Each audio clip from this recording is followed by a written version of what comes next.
Hello friends, welcome to Bliss Cinemas. இன்னைக்கு நம்ம தமிழ் டப்பிங்ல ரிலீஸ் ஆயிருக்க the tale of two sisters படம் எப்படி இருக்குன்னு பார்க்க போறோம். வாங்க வீடியோக்குள்ள போகலாம். இந்த படம் பாத்தீங்கன்னா ஒரு ஹாரர் த்ரில்லர் ஜானர்ல ரிலீஸ் ஆயிருக்கு. இப்போ இந்த படத்தோட கதையை பத்தி பார்க்கலாம். படத்தோட ஆரம்பத்திலே பாத்தீங்கன்னா நம்ம ஹீரோயின் ஹாஸ்பிட்டல்ல இருந்து வராங்க. அவங்களுக்கு ஒரு தங்கச்சி, அப்பா அண்ட் சித்தி. இந்த ரெண்டு பசங்களுக்குமே பாத்தீங்கன்னா அப்பாவையும் பிடிக்காது, சித்தியும் பிடிக்காது. ஏன்னு பாத்தீங்கன்னா இவங்க அம்மா உடம்பு சரியில்லாம இருந்தப்போ ஒரு நர்ஸ் அவங்க அப்பா கூட்டிட்டு வராரு அவங்கள பாத்துக்கிறதுக்காக. ஆனா அந்த நர்ஸ் தான் இந்த சித்தி. அதனாலேயே அவங்களுக்கு பிடிக்காது. இந்த மாதிரி சிச்சுவேஷன்ல பாத்தீங்கன்னா அடுத்த நாள் தான் பிரதரையும் அவங்க ஒய்ஃபையும் வர சொல்ல போற டின்னருக்கு அப்படின்னு சொல்றாங்க. இந்த ரெண்டு பசங்களும் கோச்சிட்டு ஏஞ்சி போயிடுறாங்க. அவங்களுக்கு பாத்தீங்கன்னா நைட்டு ஒரு சில அமானுஷ விஷயங்கள் தோணிக்கிட்டே இருக்கு அந்த ரெண்டு பசங்களுக்கும். இந்த மாதிரி சூழ்நிலையில அந்த பிரதரும் ஒய்ஃபும் வராங்க. வந்த அந்த பிரதரோட ஒய்ஃப்க்கு பாத்தீங்கன்னா ஃபிக்ஸ் வந்துருது. சரி பண்ணி அவங்க கிளம்பி போகும்போது அவங்க பிரதர் கிட்ட சொல்றாங்க, அந்த வீட்டுல ஏதோ தப்பா இருக்கு, ஏதோ ஒரு அமானுஷ விஷயங்கள் இருக்கு அப்படின்னு சொல்றாங்க. அதுக்கப்புறம் இந்த படத்துல என்னென்ன சுவாரஸ்யமான சம்பவம் நடக்குது, அந்த வீட்டுல இருக்க அமானுஷ விஷயம் என்ன, அதையும் தாண்டி தான் சித்தி கிட்ட இருந்து தான் தங்கச்சியை ஹீரோயின் காப்பாத்தினாங்களா இல்லையா அப்படின்றது இந்த படத்தோட மொத்த கதையே.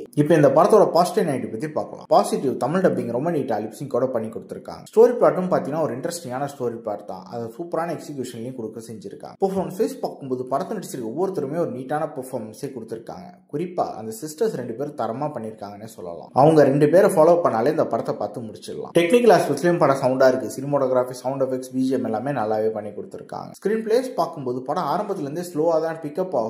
ஆனா படத்தை ஒரு பீக்குக்கு மேல பாத்தீங்கன்னா நம்மள எட்ஜ் ஆஃப் தி சீட்ல உட்கார வச்சு பாக்குற மாதிரி பண்ணிருக்காங்க. அதே மாதிரி படத்துல ஒரு ட்விஸ்ட் அண்ட் டர்ன்ஸ் எல்லாம் தரமா ஒர்க் அவுட் ஆயிருக்கு. நம்மளால ப்ரெடிக்டே பண்ண முடியாத அளவு இருக்கு. ஓவராலா பாத்தீங்கன்னா கண்டிப்பா அந்த படம் எல்லாருமே பார்த்து என்ஜாய் பண்ண வேண்டிய ஒரு படம் தான். படத்துல அடல்ட் கண்டென்ட்லாம் இல்ல, சோ ஃபேமிலியோட ட்ரை பண்ணலாம். இன்னொரு வீடியோல சந்திக்கலாம்.